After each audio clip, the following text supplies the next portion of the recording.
سلام دوستان، وقتتون بخیر. دکتر خسروپور هستم. ما در جلسه گذشته در مورد کنترل منفی بیان ژن در ایکولای صحبت کردیم و اوپرونولاک رو به عنوان مثالی از کنترل منفی بیان ژن با هم بررسی کردیم. امروز میخوایم به کنترل مثبت بیان ژن در باکتری ایکولای اشاره کنیم.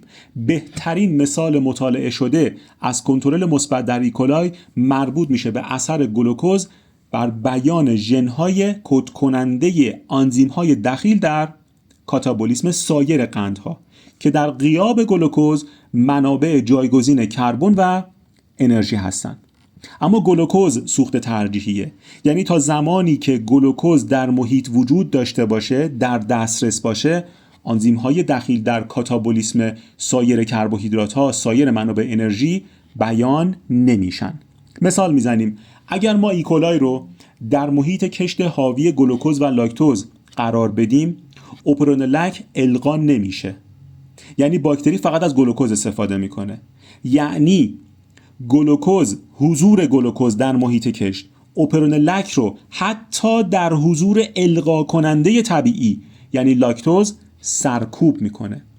این سرکوب گلوکوز که بهش سرکوب کاتابولیت هم گفته میشه به واسطه یک کنترل مثبت انجام میشه که با سطوح سیکلیک AMP یا آدنوزین مونوفسفات حلقوی در ارتباطه.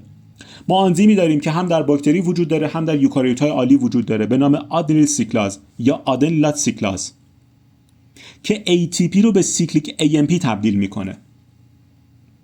ATP رو به سیکلیک AMP تبدیل میکنه. این آنزیم فعالیتش تحت کنترل حضور یا عدم حضور آلفا کتو گلوتاراته، واسطه‌ای که در چرخه اسید سیتریک وجود داره. زمانی که گلوکوز در دسترس باشه، آلفا کتو گلوتارات تولید میشه و آنزیم آدنیلات سیکلاز رو مهار میکنه. اما در غیاب گلوکوز سطوح آلفا کتو گلوتارات کاهش پیدا میکنه که همین امر منجر به فعال شدن آدنیل سیکلاز و سنتز سیکلیک AMP میشه. سیکلیک AMP در ادامه به یک پروتئین تنظیم کننده رونویسی به نام پروتئین فعال کننده کاتابولیت یا کپ متصل میشه. به کپ CRP هم میگیم، پروتئین گیرنده سیکلیک AMP هم بهش میگیم. اتصال سیکلیک AMP باعث تحریک اتصال کپ به توالیهای DNA هدف میشه. در اوپرونولاک تقریبا 60 باز بالا دست محل شروع رونویسیه، یعنی 60 باز بالاتر از محل پروموتر مربوط به اوپرونولاک جایگاه اتصال کمپلکس سیکلیک AMP کپ قرار داره. در ادامه کپ با زیرواحدهای آلفای آرنا پلیمراز تعامل برقرار میکنه. اتصال پلیمراز به پروموتور تسهیل میشه، قوی تر میشه و رونویسی رو فعال میکنه. یه جمع‌بندی کنیم. جلسه قبل رو این جلسه رو با هم ببندیم. برای رونویسی بالای اوپرونولاک نیاز به حضور همزمان کمپلکس فعال کننده با دو جزء وجود داره. یک، سیکلیک AMP به عنوان کمک فعال کننده، کو-اکتیویتور. دقت کردی؟ سیکلیک AMP پس نقشش چیه؟ کمک فعال کننده یا کو-اکتیویتور که در زمان کاهش گلوکوز محیط بالا میره.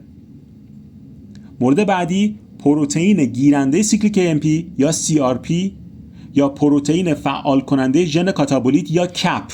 گفتیم دو تا اسم داره دیگه، یا بهش میگیم CRP یا میگیم کپ که نقش اکتیویتور رو داره، نقش فعال کننده رو داره. اتصال قوی آرنا پلیمراز به پروموتر تنها زمانی رخ میده که پروتئین کپ فعال شده باشه، یعنی سیکلیک AMP به پروتئین کپ وصل شده باشه و پروتئین کپ اومده باشه به جایگاه خاص خودش متصل شده باشه.